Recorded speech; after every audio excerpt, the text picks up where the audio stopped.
Coming at you live from DNHQ in beautiful South Pasadena, California. What is this?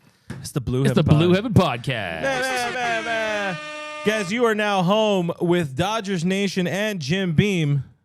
Drink responsibly. What's going on, Dodgers Nation? My name is Clint. You can find me as RealFRG on the Twitter, on the Instagram. That guy right there is your best friend in the world, Doug McCain, DMac _ LA, Twitter and Instagram. Doug, happy Monday. No Dodger baseball. It feels like a day off was needed. They need some home cooking. They need to be back here in the friendly confines of Dodger Stadium. How you doing, my man, Mr. Clint? Hey, Dodgers aren't doing good. I'm doing better than the Dodgers right now. A rough road trip. They've been bad on the road this year. They have to figure some things out. I'm not very happy about it. Yeah, they are the new Rough Riders on the road. Guys, on today's show, we got to have a little bit of positive. So we're going to look at the things with the Michelada half full. We have just the bad and the ugly, though, because, you know, the good is the Michelada half full. We have to dive into the Dodgers' number one concern and blame pie. Dave Roberts edition. This is your guys' opportunity to sound off about your friend Dave Roberts. So drop into the chat. Let us know you guys are representing Dodgers Nation tonight before the little NBA sports game action that's going on tonight, which I think is a thing. But yeah, jumping in them comments, guys. And we're also on podcast mediums if you want to listen to us after we go live. And please do subscribe. YouTube.com/Dodgers Nation TV. Hit the bell, leave a like, leave a comment. All that kind of stuff really helps us out. So let's get into some of the comments. And we know our boy, our favorite, Craig Osterberg's in the stream, checking in from the 310. What's going on, Craig? We got Noah going hard in the paint already on the comments. So he's literally right there, too. He can just walk over and talk to me.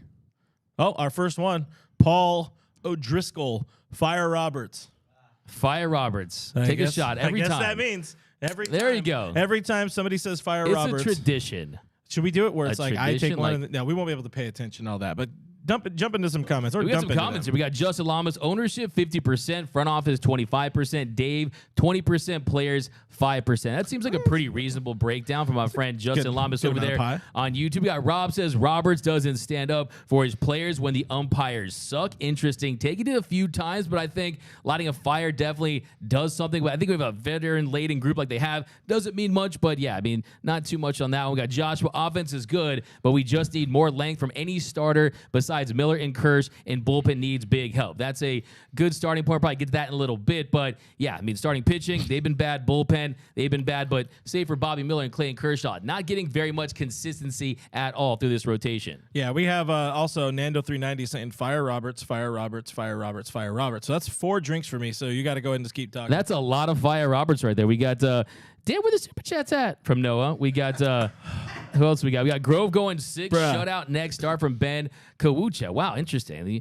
Somebody's high on some Michael Grove believers out there. Look, I think Michael Grove's a guy. The velocity is still trending in the right direction. He's just not executing pitches with enough confidence in my eyes. I think he's a guy that screams future bullpen piece. I don't see him as a starter for this team. Maybe 2-inning guy. A 2-inning guy, a long reliever, maybe a back-end starter for another organization. But we got Craig Osterberg. White Sox is the Dodgers' medicine. Yeah, maybe a little vitamin D for the Dodgers. This White Sox team playing a lot better of late. There's some attractive pieces, some intriguing pieces. I would like to see change uniforms. Maybe they're already close. Maybe just go ahead and do that. So it'll be very interesting to see them against a White Sox team that's been playing a lot better of late. We got B. Guzman. Roberts needs to drop some F-bombs. Yeah, a lot of Roberts talk, a lot of Roberts. We're going to talk about that a little bit in our Blame Pie segment.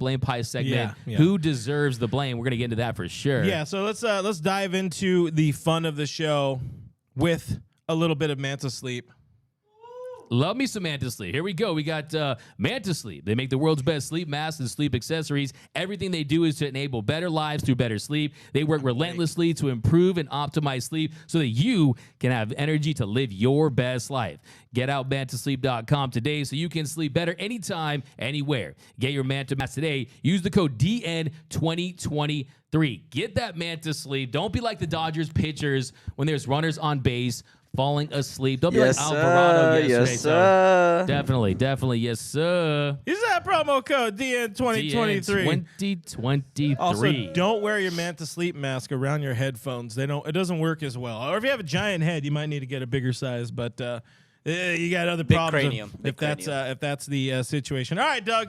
Michelada half full. We got to look at some positives amid a rough road trip. It was a bad road trip. They lost 4 of 6 games, got walked off 3 times, couple of times off Caleb Ferguson.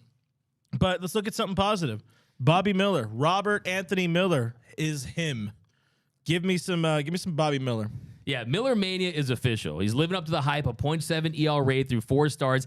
9th pitcher since 1901 to allow 2 runs or fewer over his first 4 career starts with a minimum of 20 pitches. 3 of those 9 are Dodgers, by the way. Kenta, he's not Yoreda. He's Maeda. And, of course, Fernando Valenzuela. Yeah, I think Bobby Miller, what he's provided to this rotation, it's been astonishing. I'm enthralled by it. I'm moved by it. I'm excited. It has me going. Miller time, we know it hits the spot every time, right? He hits his spot every time. I said if he had a good start, I'd break out the shoey back again. We got a Miller time shoey here again. Hornito shoey! What is happening? That is disgusting. Like that, you'll see more shoeys. Hey, Cody Miller. Hey, the only good thing about that was because it was a Hornitos. That's all I'm gonna say. Hornitos. You do it right with Hornitos. All right, I'm buzzing. No, I mean, look, I think with this guy, I listened to what he said after the game. I mean, he wasn't focused on being too nasty. The way he's using that slider. I thought the at-bat that he had against Nick Castellanos, where he gets him swinging. Can we just acknowledge that bro got right back into his point here? Hey. He's like, let me drink booze out of my shoe.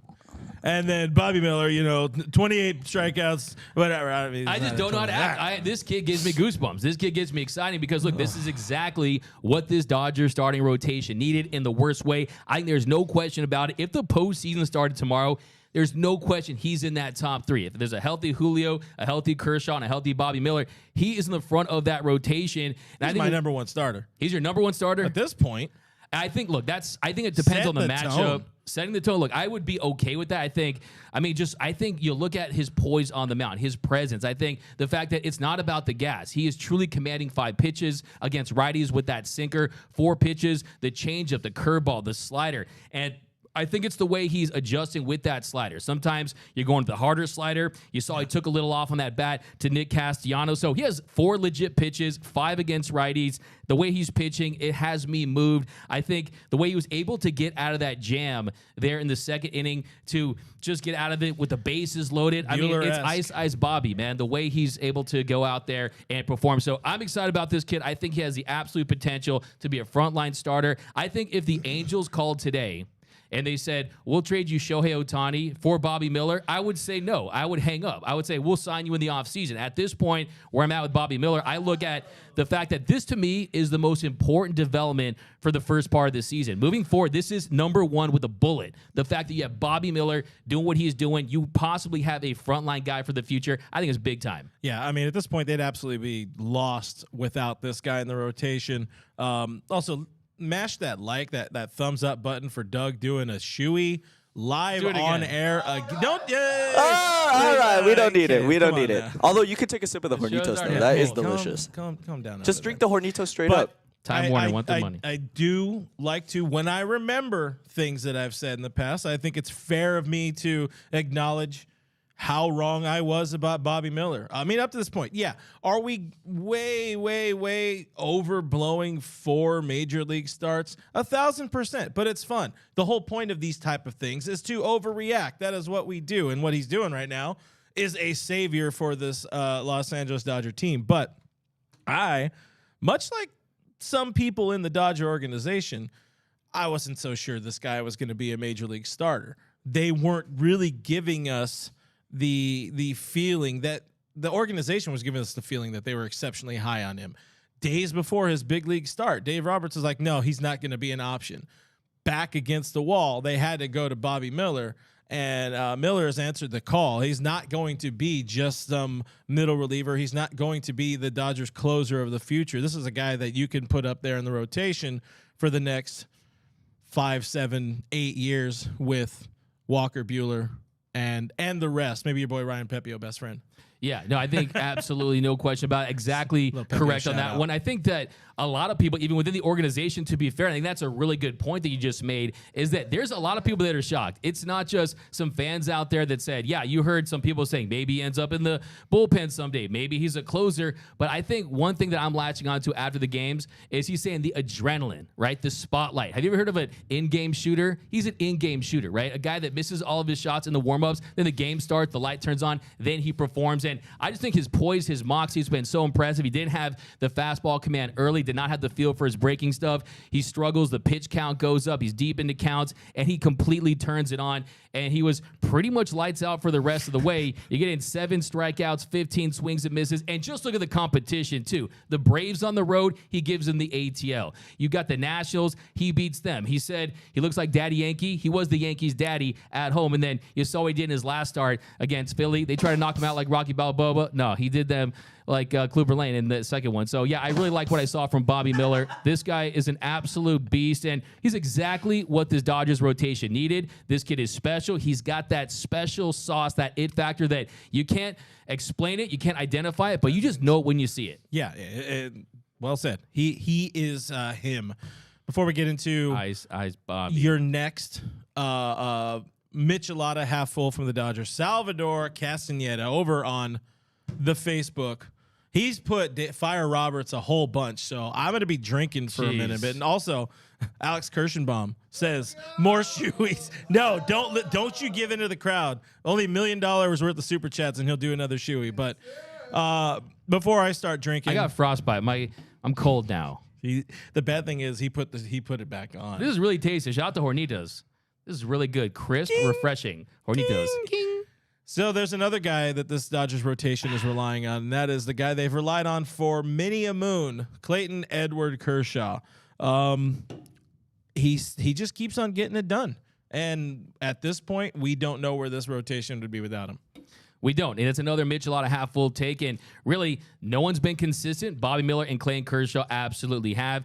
And he was fantastic once again. He was exactly what this team needed. He put this team on his back like he's done for so many years, for so many just big starts when they need it the most. He takes it upon himself to go out there and perform. And he did just that. And he also has exactly 2,900 strikeouts for his career. He's 100 away from 3,000. I did the math.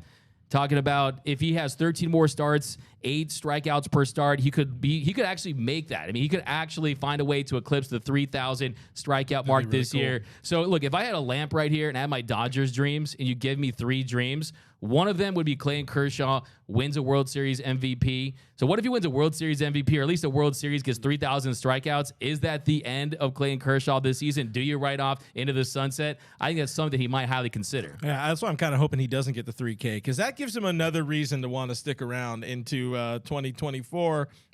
And it should be in Dodger blue, but yeah, and also only Dodger star that hasn't been on the because this Dodgers rotation, they have been decimated by injury. So to go out there and see him perform the way he is, to put out those starts, and I think that he wants to kind of put this injury-prone label behind him, but it's going to be very interesting to see if he does stay on course, is able to make these starts. Do they say, hey, at some point in September, do you do some load management with him? Do you let him pitch every 6th or 7th day or something like that? But I still think he wants to go out there and he wants to pitch and perform, and this rotation needs him. Yeah, he wants to pitch. He wants to perform. I don't need to add. You already said enough about Clayton Kershaw. I don't need to add too much. But I will say he's not going to want to take any time off in September.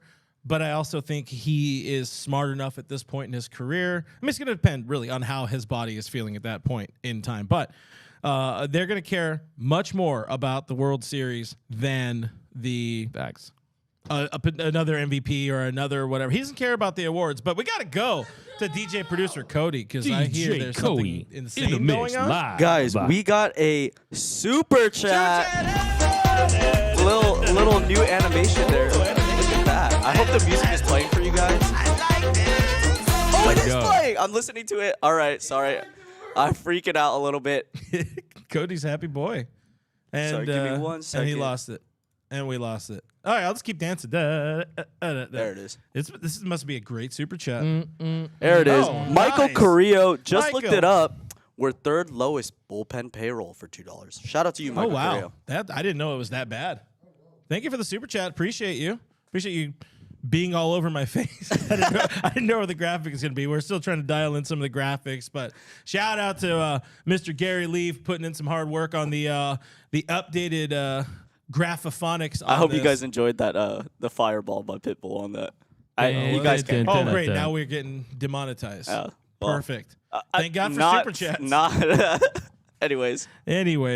Bullpen, definitely a struggle. We will talk more bullpen a little bit later on in the show, but that is kind of eye-opening, how cheap the bullpen is, and it shows that there was not much forethought into it. I don't know. I don't know. It's another situation where they're just trying to get by with, dollar store hand-me-downs, and it's worked. To their credit, it's worked the last couple of years. This year, not so much. But more on that in a bit because we got to stay positive.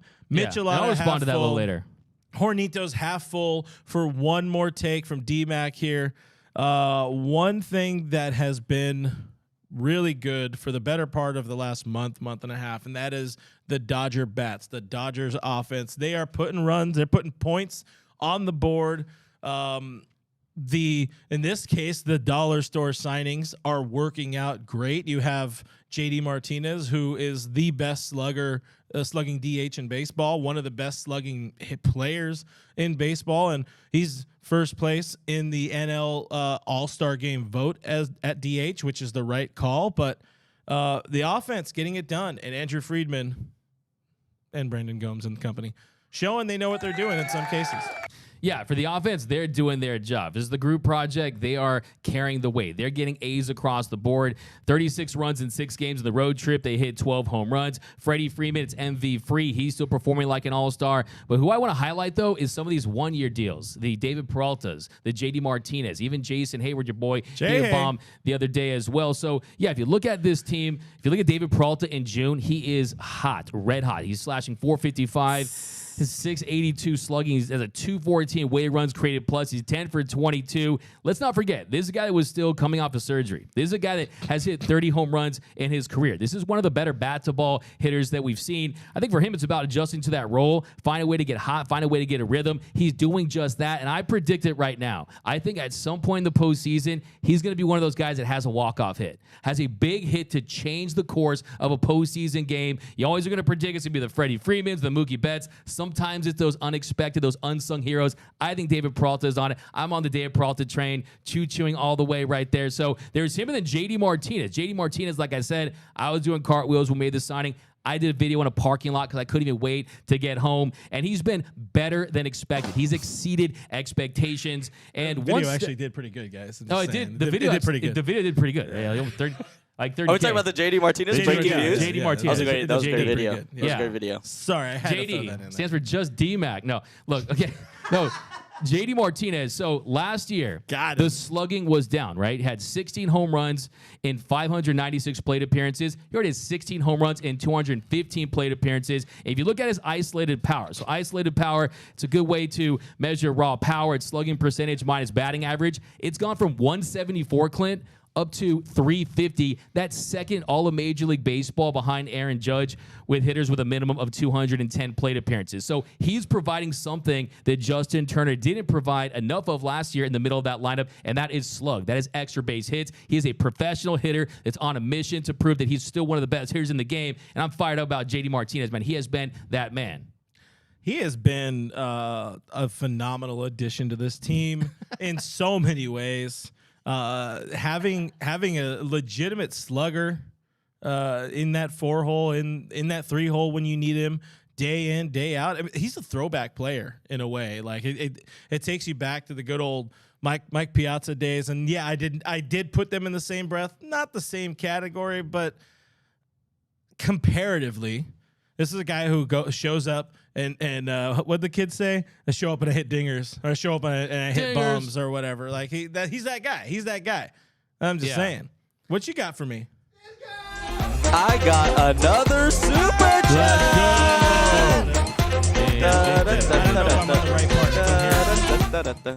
All right. It's huge stuff.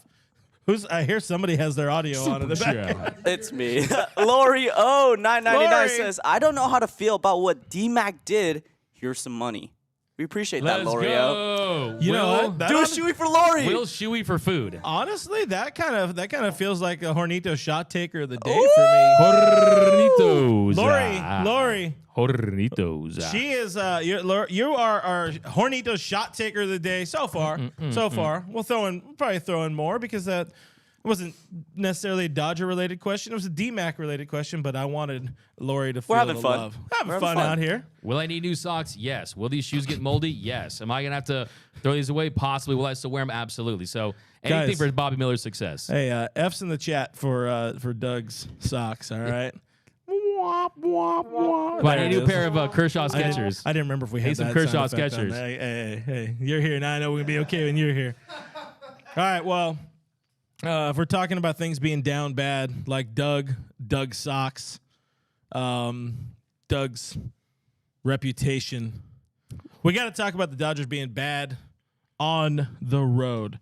They are now 17-19 on the road, lost 4 of their last 5 series on the road.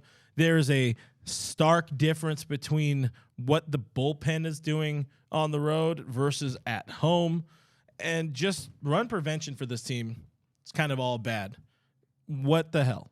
They look like two different teams. When they're at the friendly confines of Dodger Stadium at the Ravine, they're just a different ball club. They're 17-9 on the road. They've lost 4 of their last 5 road series. They continue to struggle, especially with the bullpen. There's a couple different ways you can look at it. Yes, you're on the road. Yes, you have the ballpark factors that are a little different. Yes, you're facing offense for an extra time. You face them in the bottom of the ninth. Of course, there's that too. But the walk-offs, I mean, that was a painful week. The walk-offs for the Dodgers, 3-1 week. Of course, Tuesday, Caleb Ferguson, he struggled. Shelby Miller, he gave up the hit to McClain. Then Benson, he hits the 2-run shot off our best reliever in Evan Phillips. And then Schwarber hits the Schwar bomb off of Ferguson. A hanging cutter right there. I did not like the sequencing on that pitch with Caleb Ferguson. Should have gone with the hard stuff. He throws another cutter. I haven't seen a pitch that bad from Fergie since she sang the national anthem at the All-Star game. Okay, that's how bad that pitch was. But still, yeah, the bullpen has been bad. Just the overall feel of the club. When the offense, they're carrying the load. And yes, they are scoring runs. Yes, they have taken their foot off the gas a little bit. Yes, they haven't performed later in games. But still, that is enough. And they're just not getting enough starting pitching. They're not getting enough out of the bullpen. And they really need to pick it up on the road because these numbers, you're going to be playing rough competition on the road all season long. We know that anytime the Dodgers, they fill seats. Teams want to buy tickets to the Dodger game. Look at the Phillies game. That place was sold out to the brim because of who is in those road unis. So they need to pick it up. They need to do a better job. I think it really starts from the pitching, bullpen, and Dave Roberts. Yeah, and I mean the pitching. It's the bullpen is bad, and like you said, that is a symptom of the starting pitching struggling. You have Michael Grove, he's not a big league starter. Noah Syndergaard is not a big league starter anymore. He said as much. I can't get big league hitters out. He's gone. They need some help. They need one more guy. Tony Gonsolin, he's on a bit of a cold streak himself, and all of those guys make that bullpen work that much harder, get put in bad situations more and more. But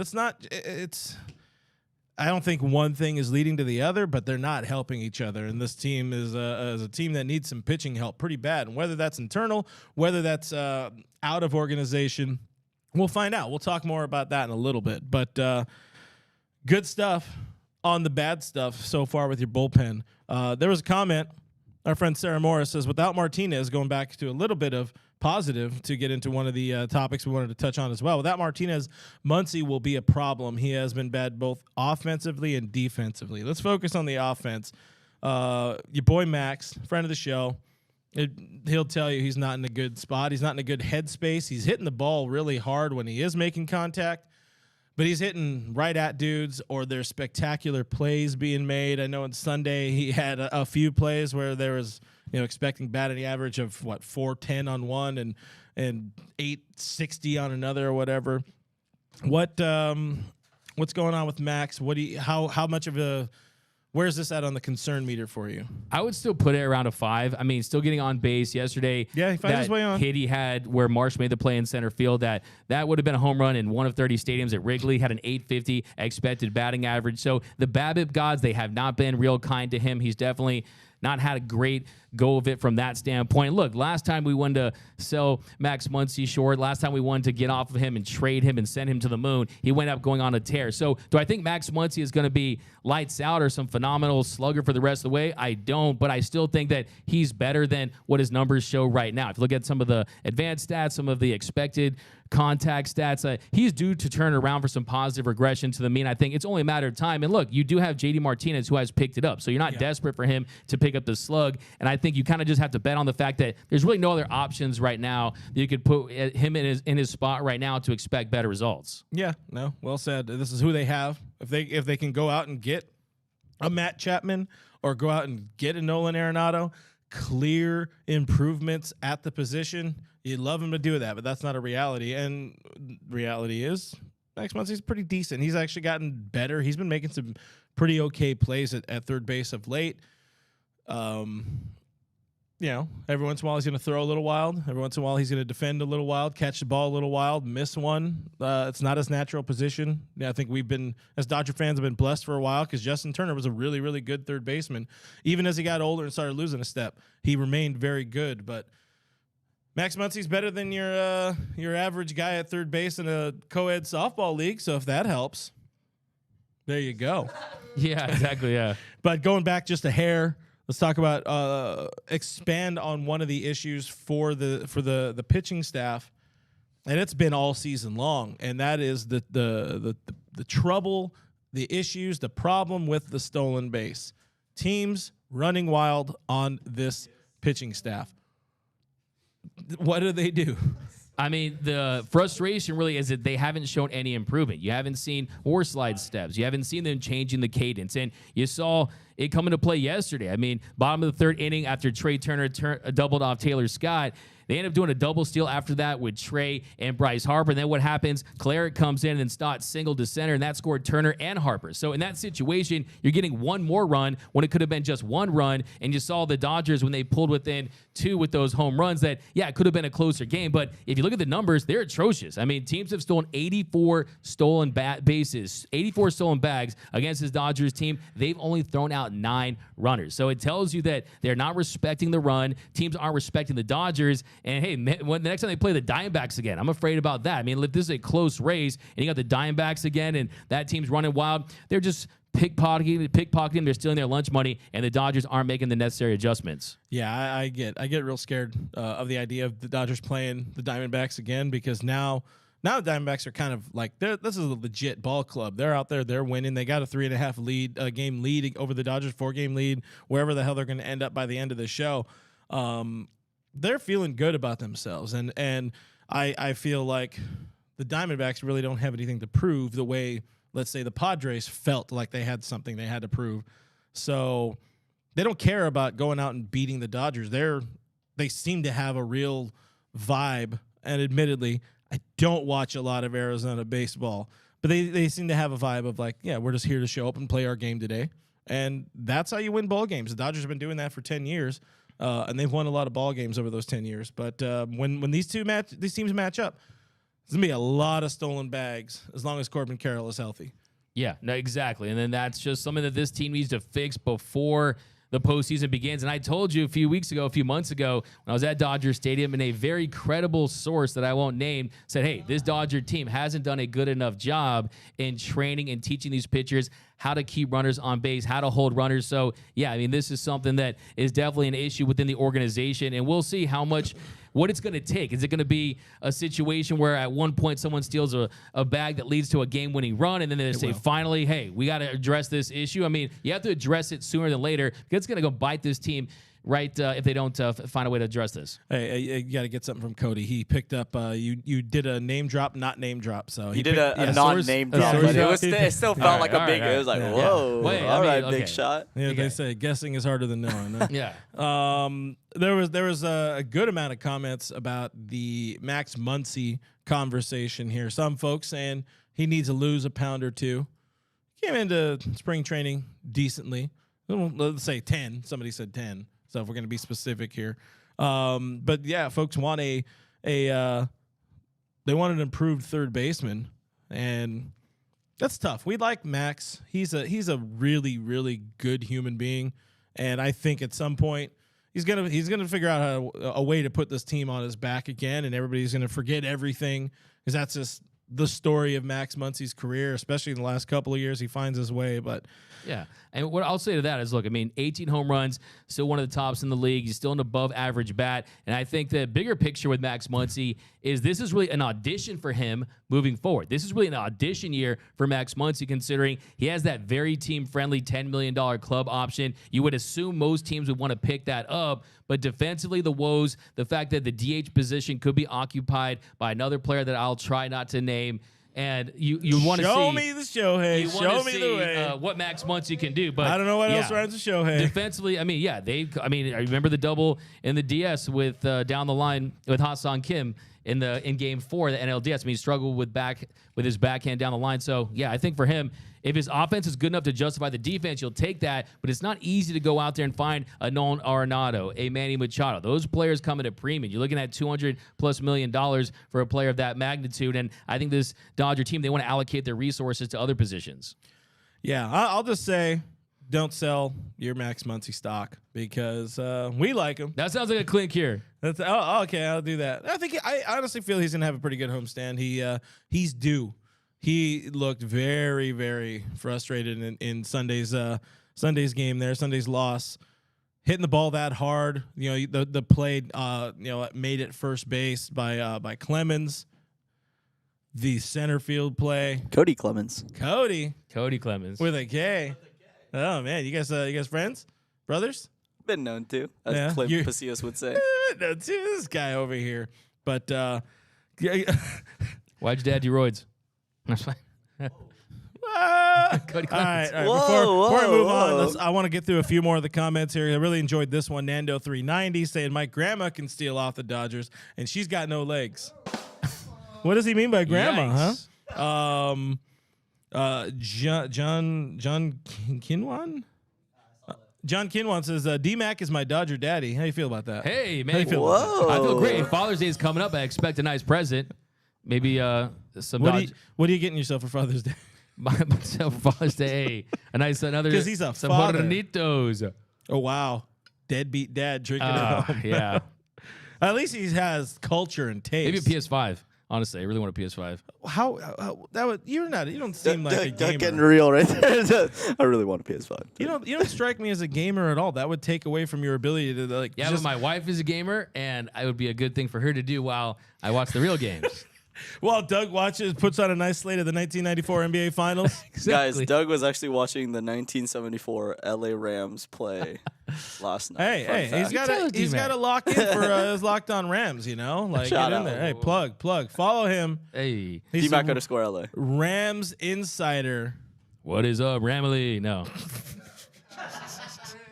Roach says he's the source, by the way. So he's the source who says the Dodgers aren't doing enough as a pitching staff to fix the stolen base issue.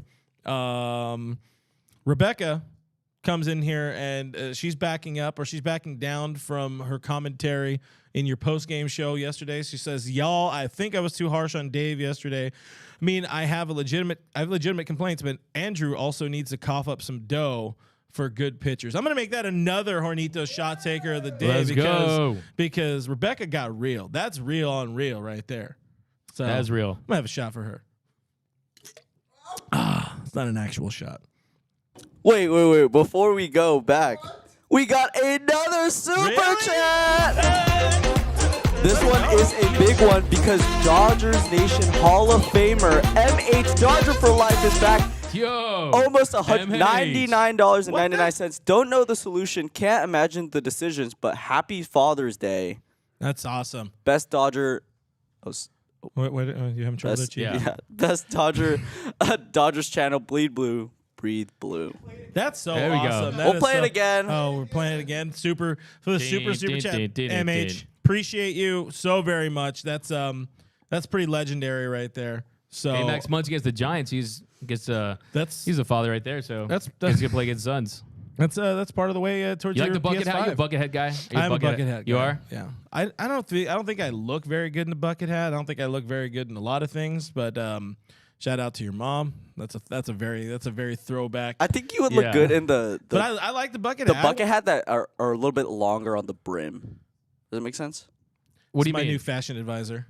Like the bucket hats with longer brims. Does that ring? Is that a thing? Yes. No, because I don't know if that's like a farm. No, I don't. It's not a farmer's hat. Anyways, I get down with a bucket hat. I really wanted one of those Dodger ones, and then I eventually found out where I could buy one, and then I bought one. That exact one would fit you. Yeah. Okay. Yeah. All right. Should we get back into the show? Sorry, guys, for all of the distraction here.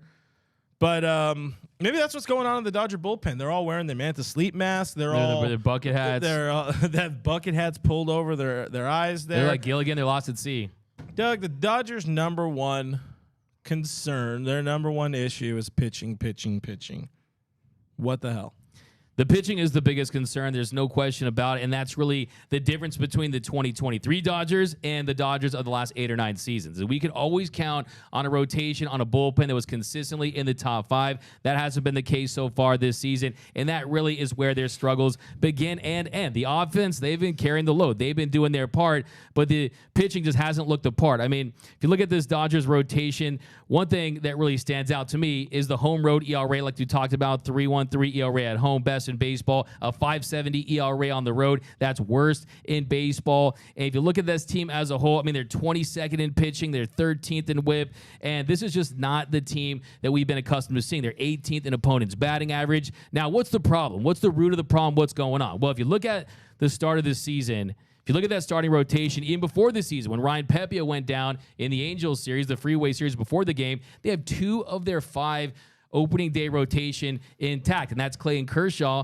Then you have Bobby Miller in the mix. Tony Gonsolin comes back. He's had his ups and downs. Thor has been a thud. He's not named Thor anymore. We just call him the guy named Noah Syndergaard. So you're talking about a starting rotation just hasn't looked apart, and they're not getting the quality starts as well. I mean, just 23 quality starts with this rotation. Clayton Kershaw has 9 of them. Oof. Okay, so you're not seeing the Tyler Andersons like we saw last season. Walker Buehler, he, of course, is injured. We most likely won't see him as a starter, maybe as a bullpen piece later. Dustin May, he goes down on the 60-day IL. So that was the biggest domino. That was honestly the biggest That was a huge domino. Yeah, I think I was extremely high on the potential for that kid's season. And now, I mean, at that point, coming back from another injury scare in a spot that just cost you the last year and a half of your career in that forearm elbow area. You don't know what you're going to get out of him when he comes back. You don't know if you're going to get a timid Dustin May, and a timid Dustin May is not going to work on the mound. I think it's such a violent delivery to make that ball spin and do what it does, which people don't do kind of for a reason. He's a freak of nature in some way, long and lean. He's all elbows and kneecaps, and that gives me a lot of concern coming back if he's able to come back. But coming back into August, and when do you pull that ripcord? If it's not working, how long do they really stick with that, trying to make a postseason rotation? Yeah, that's really the big question at this point. I think they're in the process of really assessing what they have. And if there is a silver lining in all of this, is there's one good thing to make out of all these injuries. And by the way, I don't know if it was a Padres fan or a Giants fan or an Astros fan. I don't know who sold their soul for all these injuries. I don't know who made a wish on a monkey's paw or something like that. But the injuries have been terrible. But I think really what it comes down to is who are the dudes you can trust to fill out a postseason rotation, and also who are the guys you can count on. Because, yes, you can go way down and deep into the rotation and talk about possible guys like Gavin Stone, who hasn't worked out. Matt Andriese, potential, has big league experience. He's not going to be that guy. Landon Knack, like you mentioned, a guy they drafted high, but he's still a ways away. Yes, you like to see him get promoted. I think Emmett Sheehan. He's Emmett Sheehan. Yeah, he got promoted. Yeah, they got promoted to AAA. So that's one step closer. Obviously, it's one step closer, but that's really the next step for these guys, because Andrew Friedman does not like promoting from AA. But there's a realization, okay, we need to see where these guys are at. They proved enough at AA for sure, owning that rotation down in Tulsa. It's time, and we could see these guys in an emergency within a couple of weeks. But in a month, if maybe. we see that, that tells me everything I need to know. Yes, I think they have potential. Yes, I think they can be pieces that could help this bullpen or this rotation in the future. But that does not scream a team that has a lot of win now pieces, right? I mean, when your window is where it's at right now, you don't count on those guys. Like we saw that movie last year. We saw them count on guys, and we already saw one of the first dominoes drop in Alex Reyes, who's going to be donezo for the season. By the way, Alex, I don't appreciate that. I was in the Dodgers clubhouse. You looked me in these two eyes, and you said that you're going to be back in June. What happened, my man? No, get better soon. I like the fact you have that option. Maybe he can be a piece next season. Daniel Hudson, it looks like they could have him back in the next few weeks. He performed pretty well at the Arizona Complex League, and it remains to be seen. Can he come back and be that high leverage guy that he was? Is it going to be at the top of the food chain, a Daniel Hudson and an Evan Phillips? Because if that's the case, and he's the guy who's striking out over 30% of his batters, walking 5% of his batters, having success, that would go a long way. But still, with the volatility of bullpen pieces, with some of the inconsistency that we've had, and you've even seen some regression from Evan Phillips, quite frankly. So I think that if you really want to invest in this team, you got to go out, possibly make some moves. But really, like I said, you focus on the bullpen, but I think you're kind of focusing on the wrong thing if you're a Dodger fan. I think you have to focus solely on the starting pitching. That is the root of the problem. This season, through 66 games, starting pitching has thrown 331 1/3 innings. That's around 5 innings per start. That's 13th in Major League Baseball. Last year, Dodgers, they were 4th in overall innings from their starters. Like I said, just 23 quality starts. It's pretty simple. Just kind of simplify things. When the bullpen is bad, you're asking 8 relievers to go out there on a bullpen day to get you those outs. You're probably not going to have success. The longer your starter goes, the less you have to use that bullpen, the less chance you have to have guys come in there and be perfect, because that's what you're banking on. You're banking on guys coming out there and being perfect. I always say the bullpen is the casino, right? The casino wins. The house always wins, and the more times you play at the casino, the more times you have to lose. I mean, your only advantage is you lose all your advantage when you go into a casino when you step in, because your best advantage is staying out of the casino to begin with. You want to stay out of the casino as much as possible. When you do that with starting pitching, then go deep into games. Yeah, I mean, you get better starting pitching. You have an opportunity to improve your bullpen by moving guys like Michael Grove, see what he can do in a relief role, 2-inning guy, 1-inning guy. Already, boom, that guy is an easy improvement over somebody like Phil Bickford, who's pitched a lot of innings for this team over the last 2+ seasons. Some people really like to say they're high on Yency Almonte. I'm not that guy. I just don't see it. Yeah, there are times where he's just absolutely nasty and filthy, but the inconsistency is what loses you ball games. So if Dan Hudson's able to take that spot, move into that 8th inning role or the 9th inning role, which I don't think he's going to get, because his knee is never going to be right. And I don't think you're going to see a lot of back-to-backs out of the guy. But if he's in some sort of co-8th inning, 9th inning role, that means less Caleb Ferguson in the 9th, less Brusdar Gratterall in the 9th and 8th. It helps. What is the old adage is you shorten a ball game, and that's what this team needs to do on both ends of the bullpen. Really, it's the front end and the back end. They need to shorten a ball game. So I agree. Facts. I agree with you on the starting pitching, but I do not like this bullpen, and I have been extremely vocal about that since the beginning of the season. I was one of the guys who was spouting out numbers 7 games in that I did not like, and nobody really cared about, because I mean, I'm not really active enough to give a crap on my Twitter, but I did not like. Thank you. I did not like a lot of things I was seeing. The punch, as Dave will call it, wasn't there to start the season. They were walking dudes, and from week 1, it's the same situation. It's just now there's a bigger sample size. Yeah, no, absolutely. And you look at the punch. You talk about how bullpens are constructed differently, and really the magic elixir for this bullpen is Hornitos. The magic elixir for this organization, Mark Pryor and company, is they bring in a guy that has some talent, has some raw potential. You teach him that slider, and you go out there and be effective. But now the punch is more of a premium than ever. You need to go out there and find guys that can do that. And yeah, to Michael Carrillo's point, this team didn't invest a lot of money in the bullpen. Was not a great pieces out there. I mean, do you really want to go get Edwin Diaz, who busted his knee right in the World Baseball Classic? There really weren't a ton of guys that made a lot of sense at the time. Free agency, absolutely not. Kenley Jansen, Craig Kimbrell. I mean, there's really not a lot of great names out there. But also, too, I think it does speak to a bigger problem in the fact that, yeah, you haven't focused enough on this bullpen throughout the years as far as the construction. Yeah, you haven't invested enough. Yeah, Andrew Friedman, for the bullpen, he shops the 99-cent store. For the rotation and the position players, he shops at Bristol Farms. He shops at Erewhon. He shops at Gelson's, all the stores that Noah shops at, right? So, look, I think he needs to invest more in this bullpen. I think, too, guys like Nick Robertson that can miss bats, guys like Emmett Sheehan, guys that can miss bats and overpower and dominate hitters, that is what I want to see. I want to see less of a pitch-to-contact style of bullpen. And I do think, though, that if you go out there and you make some trades, I'm dropping a video tomorrow about some trade targets that they could go after. I definitely think that you can help in a lot of different ways to try to move things back and get that starting pitcher that can go out there you can trust as a top 4. Because I think if we're being completely honest, for taking the true serum, it's unrealistic to expect Dustin May to come back and be the guy that he was. It's unrealistic to expect Walker Buehler to be someone that's going to have a huge impact. Now, Julio Urias, I'm looking at him because he has a lot to earn this season. Really does. He, of course, just had that setback, and that really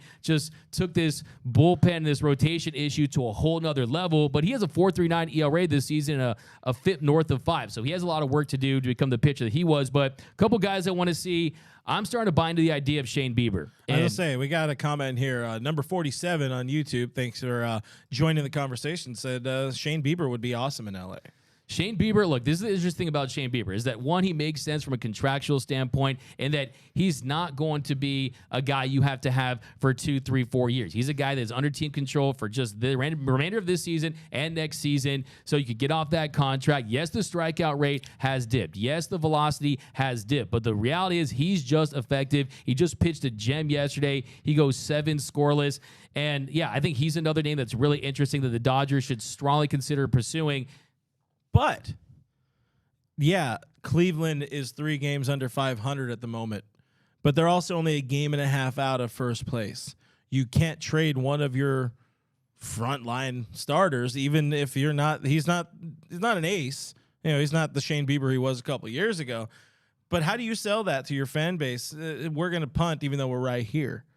They always trade early. I mean, if you go to Pawn Stars, they're taking the first game deal and a they half get. Behind first if you place. go to Pawn Stars, and if it's Chewy and them, they're just accepting that first deal, right? Anything they can get, they'll accept. Did he say something about Chewy? I heard that. I think it's Chumlee. Oh, did I say Chum? Oh, my bad. I thought he was trying. I was trying to think of the characters, and I was like, I thought he was going to bring no. his used Chewy to you know, shout out Chumlee. What's that called? All-Star Pawn or something like that? The reality is what they do shop. When you are the Cleveland Guardians, the way they operate there, you're not going to. They're the franchise that let Francisco Lindor, right? Yes, they extended they're not good. Jose Ramirez, but they see these pitchers as if it's the expiration date on milk, right? They want to trade to get any value they can. If they can get a haul for a Shane Bieber, and guess what? They are an organization. They see his velocity has dipped. They see some of his numbers have trended in the wrong way, but I think he can be unlocked. I think Dr. Pryor and Connor McGinnis, like I said, I don't know if they didn't pay the rent on the pitching lab or something like that, but maybe they can get up to speed with their payments and reopen it and see what they can get out of Shane Bieber, because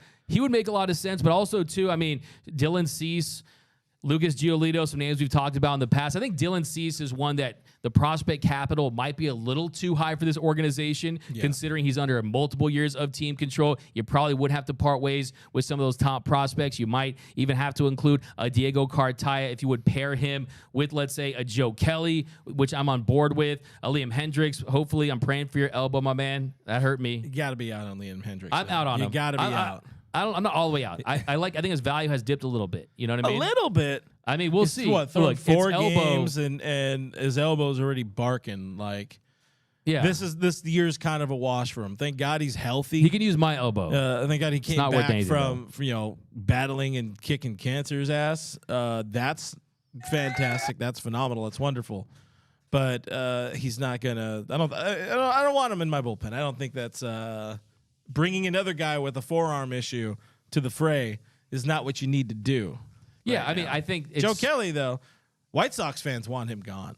Yeah, I They think Joe really Kelly want makes him so gone. much sense. Even though he's doing what Joe Kelly thinks. He's doing exactly what he always does. I mean, he's really starting to just have be another frustrating. peak. I mean, you're talking about the strikeout They rate don't like sky him in the high, ninth inning there. the velocity, and I don't think we. I got in the weeds on White Sox Twitter the other day. Yeah, no, they don't, and I think that's part of the reason why I think it makes sense for him to go to another franchise that's comfortable with his style, with how to use him. It would be plug and play for him in LA. So I like the idea of that, and I think just And you trade Miguel Vargas so he gets a 17 back. Miguel Get wrecked. Miguel Vargas is maybe for Castillo. You already that's had it. that statue Maybe lose going. Castillo. I got yeah, you here. that's really my favorite thing about JD Martinez. A little bit earlier, Evan Rapp said, Knack and Sheehan moving to AAA doesn't inspire a lot of confidence that either can really help.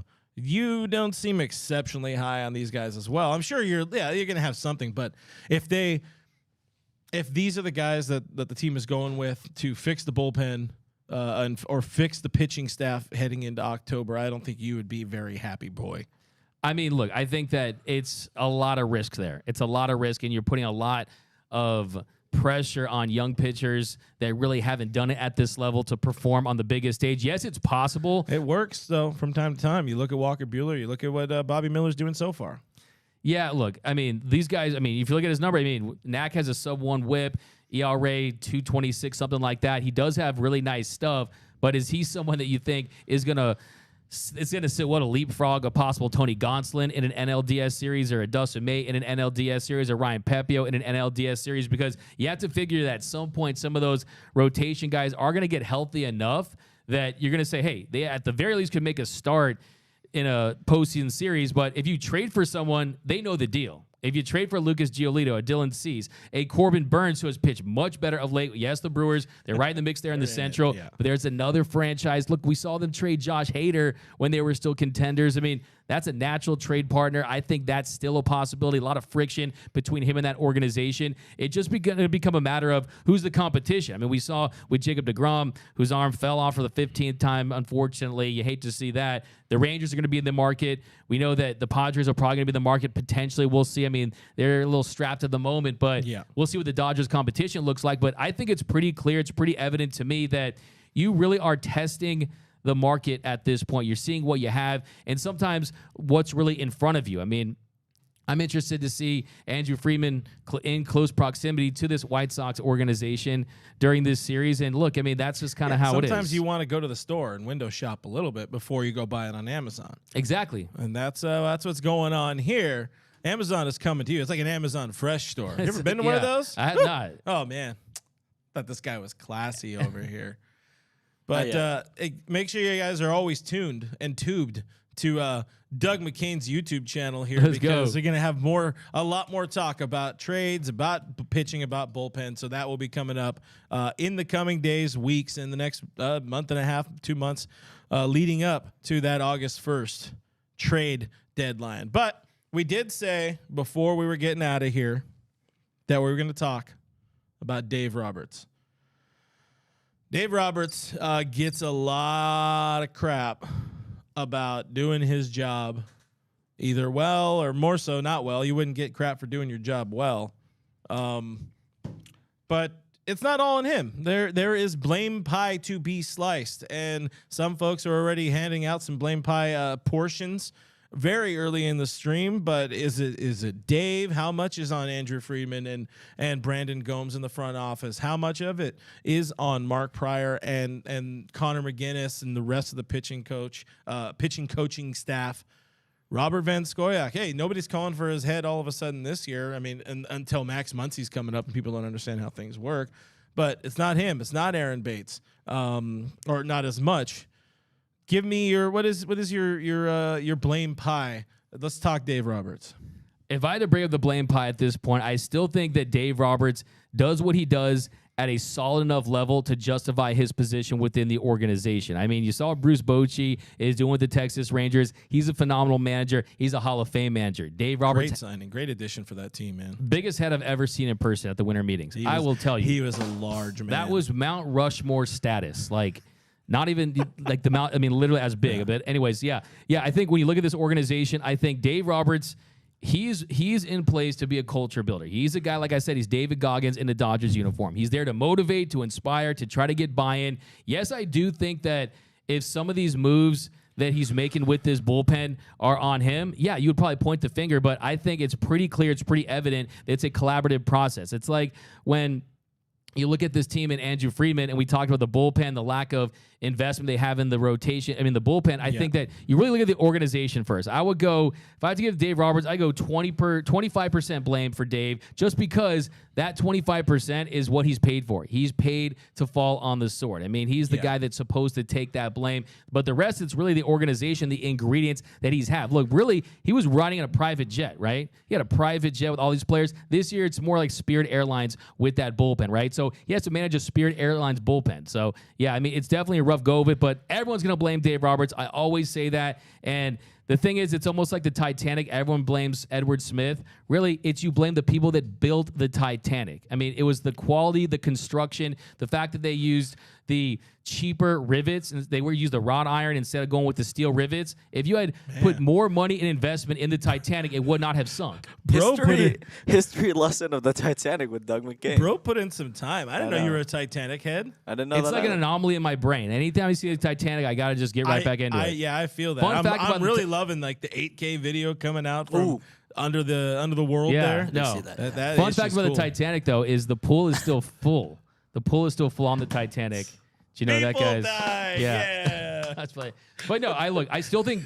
Look, I think he's having a good time. But I will say this, Clint. Look, if at this year, if I think the thing with Dave Roberts is the buy-in is still there with his players. I think we would all know from their faces if the frustration was there. I would know in a heartbeat if guys like Freddie and Mookie and the veterans on this team, Jason Hayward, JD, DP. David Peralta. I mean, these are guys that have been starters all their career, and they've bought fully into what their roles are on this team. I mean, even I'll tell you, as somebody who's managed a very bad team over the years with my softball team, I will tell you that you hear a lot about the bad player on your team, and the fact that he is able to keep people rallied around Trace Thompson for 2.5 months, 2 months. That's pretty damn impressive. Rallied around trying to win and cover for other teammates when the bullpen is struggling, all that kind of stuff. So Dave is doing his job, man. That's not on him. Yeah, there are times you wish he wouldn't go to Caleb Ferguson again after he just blew a game. I think he's too quick to throw people back in the fire, but it tells you, there's a warning on the label that says he's going to make bad pitching decisions. That's what he does. And he doesn't have the best staff that he's had in the past. And I do think the lack of a closer really it's changed something. Maybe it's not just with him, but maybe it's with the bullpen, with the staff in there. Offense knows their role. The bullpen, I don't think everybody fully knows their role as well, because you have them coming in any time. I mean, Evan Phillips is pitching the 5th, 6th, 7th, 8th, and 9th innings this year. He's a guy that can do it, but even him, like you were saying earlier, this hasn't been the Evan Phillips that was last year. This has been a guy that's beatable, that's susceptible to giving up a home run or a couple of hits or whatever it is. He's not the same guy. Brewstar, he decided he wanted to go not let anybody else play any positions, and he's going to go field everything. He gets into bad habits, and he throws them right back out there. Dave throws them right back out there. Ferguson, again, throws them right back out there. I think that happens a little bit too much. But that's what you get with David Roberts. My blame pie, it's a lot of it is on Andrew Friedman and the bullpen that this team was left with, or Dave Roberts was left with. But also I can understand that a lot of those guys were very good last year, so I can see them being like, oh yeah, you would assume they're going to be good again this year. A lot of changes. They traded away Adam Kolarek after the 2020 World Series because they knew there were rule changes coming. There was the 3-batter minimum that was going to affect his usability and his dominance in his role. We knew that would affect the pitch clock would affect Alex Vesia, but they ran him out of here a whole bunch. But it's on him and it's on the players. My blame pie mentioned a bunch of front office people and coaches, did not mention the players, and it's on the pitchers just not doing their job. Yeah, no, exactly 100%. I think it's roster construction more than anything. I think, Clint, if Andrew Friedman, this front office, sat Dave Roberts down and said, we're going a different direction, we're going to bring A, B, and C players in, we're going to bring these different guys in, guys that can miss bats, he'd be on board with it. Dave Roberts would completely embrace that. I'm not saying that he's not at fault at all, because I do think that you want to inspire your guys, you want to have that edge. I think one thing I've always thought about Dave Roberts, is he too nice? Is he too nice? Does he empower players too much? I'm not in that clubhouse during team meetings or anything like that, but You're not trying hard enough. I'm not, like, it's tough. I mean, I'll try to hide under Freddie's bag or something like that, but they're kick me out. They're like, get out. So, but like, this is the thing. There. But I always wonder, though, does he have the fire? I mean, does he get these guys angry, have that edge? I mean, one story that always comes to mind with Tommy Lasorda is when they were on the road and Don Sutton, he wrote that letter, he wrote that op-ed, right, and about Steve Garvey, and they had beef. And Steve Garvey goes to Tommy Lasorda, and you would think he would diffuse the situation, right? You would think he would say, okay, let's kiss and make up. He encourages Steve Garvey to go fight Don Sutton, which he does. They go to blows, and they thought that was the turning point for the 1981 season. So to have that tension, to have that kind of walking on eggshells edge, I kind of might want to see more in that. But at the same token, too, you want guys to be authentic. You want to be who they are, kind of think about that. But yeah, I think for right now, I'm looking at this front office. They're the biggest reason why this bullpen is where it is. They realized that the rules were changing. They knew they didn't have the cheat code with the restricted shift and having a pitch to contact bullpen. And look, they also know that if there's one position group that's the easiest to fix during the season, it is the bullpen. You can't go out and get a Chris Martin. You can't go out there and make some moves. And I'm interested to see what they do. I think it's going to be very telling to see what they do during the year, to see how invested and how committed they are to the 2023 Dodgers. And I want to say, Andrew Friedman, if you're listening, which I know you are, especially this late in the show, this is a team worth going all in on. This is Freddie Freeman at the peak of his powers. This is prime Mookie Betts. This is a JD Martinez who's back to being one of the best hitters in Major League Baseball, one of the best sluggers in Major League Baseball. He'll probably be gone. You got Jason Hayward here on a one-year deal. This could be the last year of Julio Urias. This could be the last year for Clayton Kershaw. This is a team, of franchise in a city that's not content with one World Series. I hate saying the fact that, hey, maybe the Dodgers have done less with more than any team in Major League Baseball. I always call them the incomplete elite. I think you need one more World Series title to really say, hey, you are the model franchise. If you want to do that, I think this team is worth going all in on. I don't think they're as far away as a lot of people think. I think when you look at the competition out there, if you go out there, get some bullpen pieces, maybe add a starter, maybe add a bat, you can win this year. And then we'll cross that Ohtani bridge when we get there. Don't look so far ahead. Hey, you got to worry what's right in front of you, man. He said it. He said Ohtani. Damn it. I think that means... Is that it? Just about time to get out of here. But, Andrew, we do know you're listening. You're a big fan of the show, right? We're a big fan of you. Figure it out. Dodgers. And I think some of these guys will figure it out. They're now inspired by DMac over here. Here's the new and improved Tommy Lasorda.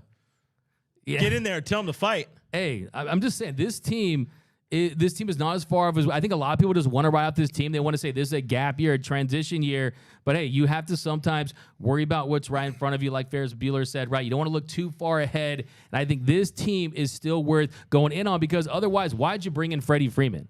Why'd you bring in Mookie Betts on that deal? Mookie Betts turned into a World Series already. You still have the pieces in place, a core in place. We haven't even mentioned Will Smith, who's still emerging as one of the best hitting catchers in the entire sport. So I still want to see this team go out there and be aggressive, because, look, we know, too, that if you sign a Shohei Ohtani, it's not going to be easy to win a World Series. So go out there, Freeman, spend money. You're not going to get the Halloween candy the next day. You got to pay the premium price to go out there and win. I want to see an aggressive Andrew Freeman, a 2021 Andrew Freeman, a 2017 Andrew Freeman, not a 2022 Andrew Freeman. Hey, you know what they say? If you want the dub, you got to hold the lead. You got to hold the lead. I cannot emphasize it enough. You got to hold the lead. Super quick, before we get out of here, Dodgers, White Sox, 3 games. Let's go, middle cam, get everybody out of here. Predictions. What are your series predictions in this 3-gamer? I mean, it's Dodgers at home. Of course they're going to win. Go with the sweep. You're going sweep? Woo! What do you got? DJ producer Cody? I'm going to go 2-1. 2-1? I'll go there. They lose the middle game. This is the World Series to me. I need them to lower that White Sox record. This is World Series-like pressure and viewing from my standpoint. So, but this is my World Series. I love the energy. Love the passion. Yeah. He's bringing the kid's got a lot of fight. He's bringing his hope to the fight there. Hey, Noah, you got a number? 3-0. We got sweet. White Sox or Dodgers, though? Oh. He's not going to let you know. He's until pissed after that you the said series. that even. 2-1. Greg Martinez says 3-0. Carl says 2-1. Seth Gribble says DMac stole my comment. I don't know which one that is, but he's been known to steal some I have the things. comments. Roach says they go 6-9 on this 3-game home strip. I don't know. Says 3-0 at home. Randy Watson 2-1 Dodgers. Carnivorous Lunar Activity says, does Syndergaard pitch? No, he throws batting practices. Actually, kind of what he does. Victor Baños, I'm assuming I'm saying that right. Says 2-1. Roy Estrada 3-0 as long as no bullpen game. Ricardo, my buddy, he says sweep. He was in the stream. Let's go. He also said, hey, what's the anyways, Michael Creo says Dodgers get swept 0-3, and that's always a good time to end on. Actually, we'll end on Craig saying 3-0 or Michael saying 4-0. Guys, thank you for hanging out with us as always. We very much appreciate the love, the support, the super chats mean the world. This guy can go out and buy himself a PS3 quarter. That'll work. Yeah, something like that. But find us on the internet at DodgersNation.com. Read articles there. Keep up with your Dodgers. Really helps us out when you do click there. Buy some merch over at GearUp.la. It helps out the bottom line for everybody here on the staff. Subscribe to Blue Heaven. We are on iTunes. We are on Spotify. We're on iHeartRadio, Google Play, Stitcher Radio, Pandora. Any of them. I don't even think Google Play exists anymore, but I've been saying this for 6 years. So just find us. Google us. That's all you got to do. Find us on Google. Find us in your heart. Find us in your grandma's. Never mind. I'm not going to say that. Hey, I was going to say underwear drawer. I don't know why. Listen, I'm having a good time here. Please do subscribe to YouTube, youtube.com/DodgersNationTV, or just go /at DodgersNationTV. I am Real FRG on Twitter and Instagram. That guy is DMac_LA on Twitter and Instagram. Like, comment, share, subscribe. Go have a Jim Beam. Go have yourself some fine Hornitos, and we'll see you later in the week. Bye.